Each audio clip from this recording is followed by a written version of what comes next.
Hey guys, welcome to our fourth lesson in chapter 10, part 2. We're going to be officially moving from counting to probability. The good news is that counting ideas are useful in terms of probability as we think about, what the chances of something are. We have to think about how many ways something can happen. Before we start, I've got a little probability cartoon. You can kind of see that there is a car in the... I didn't mean to do that. Sorry, guys.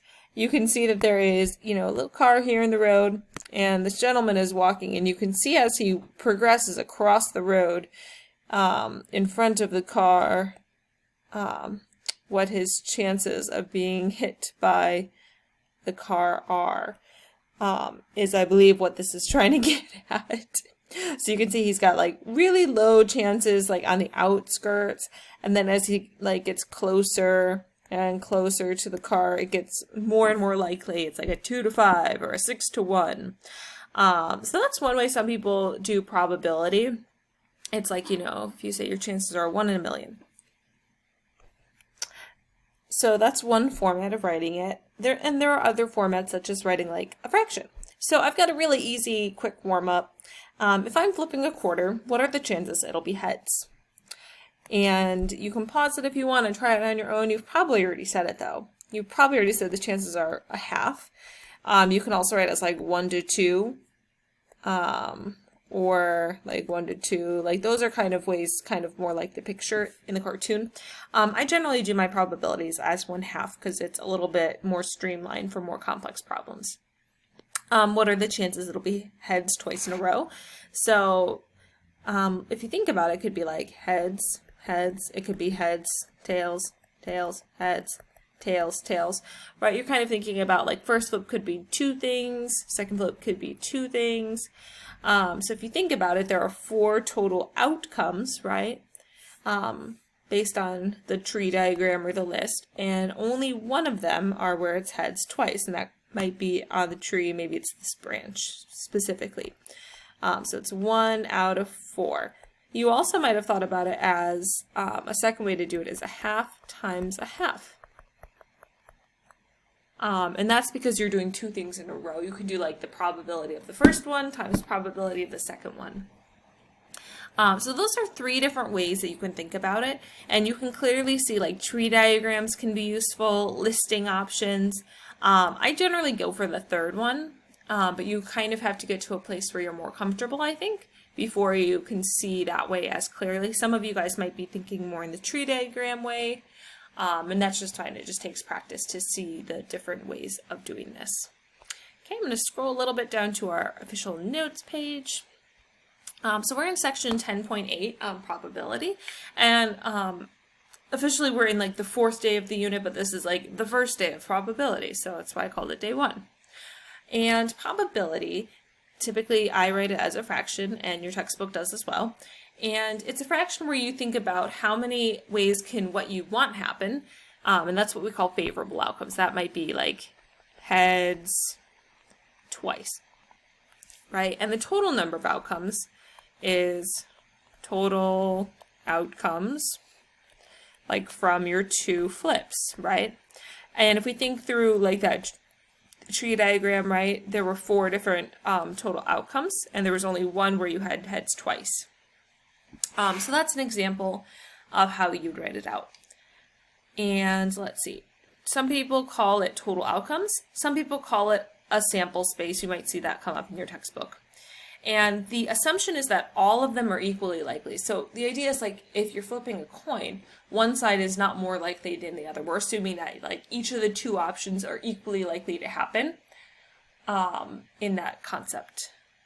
And probability ranges from 0, there is no chance of it happening, to 1. 1 would be 100% chance of rain, for example.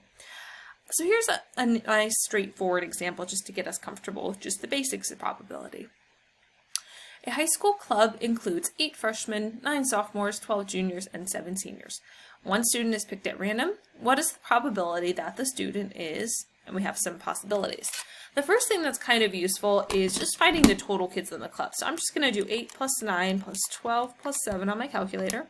I'm going to make a note over here. Total is 36. Okay, so what is the chance if I pick one of them that I'm going to pick a freshman? And remember, you want total on the bottom, so 36. Specifically, freshmen, there are 8 freshmen. So I'm going to say, my probability is 8 out of 36. From here, the one thing you want to do is simplify your fraction, so I could divide both by 2, right? I can keep dividing by 2. You might use second frac on your calculator. So like if I do 8 divided by 36, sorry, not second frac, math frac. If I do math frac, press enter, it comes out to be 2/9, right? Same thing as if I kept dividing by 2. You always do want to simplify your fractions. If it is a fraction, you want to simplify your answer as fully as possible. What are the chances? We have a sophomore. It's going to be 9 out of 36, which you might recognize that as a fourth, because 4 times 9 is 36. A junior, I'm looking at the junior data here. There are 12 juniors, so that's going to be 12 out of 36, which is a third, because 12 times 3 is 36. A senior, there are only 7 seniors, and 7 out of 36 does not simplify at all. Some of the textbook problems that you might see have a little bit more going on for them, like, they might say not a senior, where you have to, think through that. So not a senior, if I take 36, take away 7, there are 29 students once I do 36 minus 7. And then 29 out of 36. Okay, if you want to double check that on the calculator, do math frac, it does not simplify any further. Some strategies are looking at the numbers and thinking about divisibility rules, right? Like 29 is not divisible by 3 because 9 plus 2 is 11, and 11 is not divisible by 3. And underclassmen, we're going to say, is like freshmen and sophomores. Freshmen and sophomores, if I do 8 plus 9 out of 36, it's going to be 17 out of 36. Okay, so these are pretty straightforward. They're not too difficult. I want you guys to try number 2 for practice on your own. So go ahead and pause the video, work out the problem, and then unpause when you're ready to check your answers. Okay, here are your answers. Notice B and C.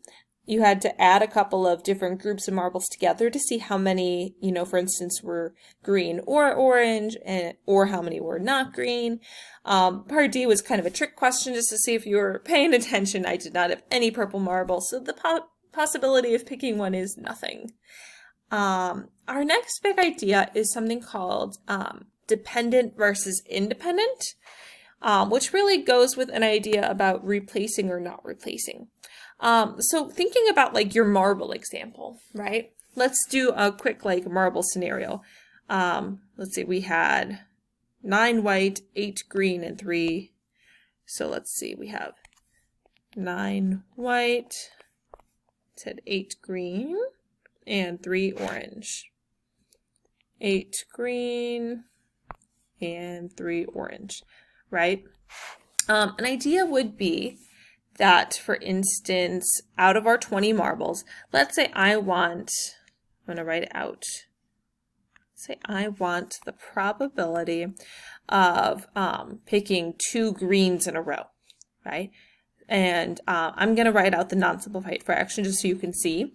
So when I pick my first marble, the probability is 8 over 20, right? Let's say I put it back and I want to pick it again. So 8 over 20 and 8 over 20. That is when you put it back. And this connects to the idea that we're kind of introducing. Putting it back would be replacing the marble. Okay. And that would mean it's independent. Like me picking a green one in my first pick doesn't affect my second pick because it's the same chances. Whereas if I do a different way, let's say I do 8 over 20, but let's say I don't put it back. I don't replace it and put it back into the bowl. I now have only 19 marbles left, and I've taken one of the greens, so there's only 7 left. So this is the other example, and this is basically where you do not replace it, you keep it. And what that means is your first pick is going to affect your second pick. So the first one affects the second pick, or the second pick is going to depend on what happened first. And I think that the most easy vocab words to use are the idea of replacing or not replacing. It's just kind of like, do you put it back or do you not put it back? In textbooks, you'll generally see dependent versus independent. And like I said, that's all only saying like your second pick depends on first. And that's because in this case, whatever happened first, it affected how many marbles I have left, how many of each color, and so on. So here's an example that might help us think through, and I'll go through a couple with you guys and have you try a couple for practice. So let's say Miss Allie went trick-or-treating, and her remaining candy is 2 Kit Kats, 3 Laffy Taffies, and 5 lollipops. So that's 5, 8, that's 10 total. I'm just going to put my total here. What are the chances if Allie reaches into her, candy bag that she will pick a Kit Kat? Well, there are 2 Kit Kats out of 10 total, which is a fifth. Okay. Now, let's say 2 Kit Kats in a row. Let's do this one way, with replacing, and let's do it without replacing, because the directions don't really specify. So if I do it with replacing, I start with 2/10. If I want 1 Kit Kat.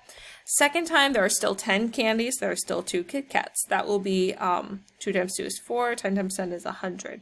That's going to simplify to, if I divide by 4, 1, divide by 4, 50. 1 in 50. If I do not replace, though, it goes from 2/10 the first pick. Second pick, I'm holding that 1 Kit Kat. I've already eaten it, let's say. There's only 9 total, and there's only 1 Kit Kat left. So multiply that out. 2 times 1 is 2. It's going to be 2 over 90, which is 1 over 45.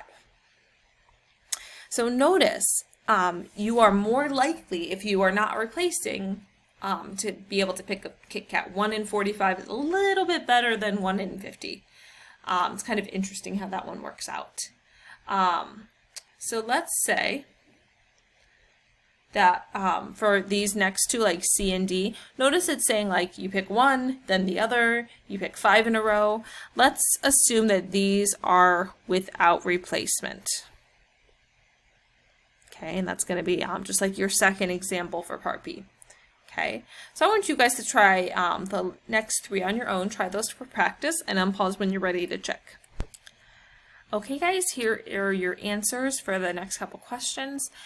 Notice for all of my work that I wrote out, one thing I just want to let you guys know for why I write it this way. I keep it as like 3 over 10s, 5 over 9. That one's not as useful, like 5 over 10s. For part D, I left it like that, and I leave it like that for all of them where I don't simplify my fractions. And the reason why is because I want to be able to think of it as like 5 lollipops over a total of 10. So I generally, for probability, don't simplify it until like my second step, or if I do it on my calculator, I just simplify it with MathFrac. And the reason why is because I really want to be able to see that and say, ooh, okay, it's 5 out of 10, then 4 out of 9, 3 out of 8. I don't want to get muddled down by looking at a simplified fraction and trying to remember what it used to be to begin with, if that makes sense. So that's my rationale for why I write it out that way. We have just one more question and a follow-up where we compare number 4 to number 3, part E. So kind of keep that in the back of your mind. We're going to be asked to look back at this one and compare it to number 4. So number 4, I want you guys to read it out and write what you think the answer is. Unpause when you're ready. Okay guys, so for this one, it's a little bit easier to see with the Venn diagram, and you can see with the circles how I use the 8, 7 to make the 15, the 8, the 14 to make the 22. Now this one's a little bit different from number 3. So number 4 involves what's called overlap. There are some students who were in both the musical. So the big idea is that if I ask what are the chances that you were in the fall play or the spring musical, just because you were in both does not disqualify you. I'm not asking which were only in one or the other. I'm saying, oh, how many kids were in one of those musicals? If you were in both, you still count. So you include one, the other, and both. The candy example was different because you don't have an example of overlap with Laffy Taffy or lollipops.